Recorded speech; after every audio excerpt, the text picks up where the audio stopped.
ஓடும் குதிரை. குழந்தைங்களா, இன்னைக்கு நம்ம குதிரையை செஞ்சு அதை ஓட வைக்க போறோம். இந்த குதிரை வேகமா பாஞ்சு செல்லக்கூடியது. இந்த பொம்மைய நிறைய சின்ன சின்ன பொருட்கள் எல்லாம் இணைச்சு உருவாக்க போறோம். இதை உருவாக்க தேவையான பொருட்கள் 30 சென்டிமீட்டர் நீளமும் 3 சென்டிமீட்டர் அகலமும் கொண்ட நெகிழும் தன்மையுள்ள 2 அட்டை தகடுகள், ரிவிட், சம அளவுள்ள பிளாஸ்டிக் ஸ்ட்ராக்கள், சிறிய கடினமான ஸ்ட்ராக்கள், 2 இடங்கள்ல வளைக்கப்பட்ட கம்பி, துளை போடும் கருவி, சிறிய குச்சிகள்.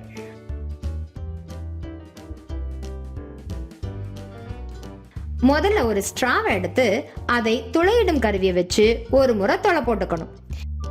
இதே போல அடுத்த ஸ்ட்ராவையும் துளை போட்டுட்டு 2 ஸ்ட்ராக்களையும் சின்ன கடினமான ஸ்ட்ராவை கொண்டு இணைச்சிக்கணும்.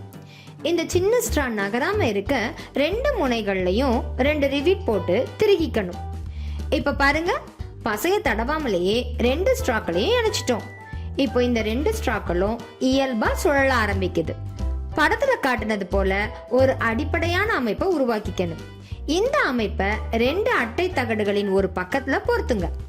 2 இடங்களில் வளைக்கப்பட்ட கம்பியை இந்த அட்டைகளின் இடையில செருகிக்கணும்.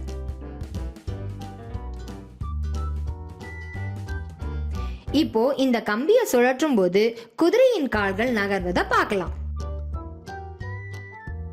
இதே போல அட்டை தகட்டின் மறுபுறம் இந்த அமைப்பை பொருத்துங்க.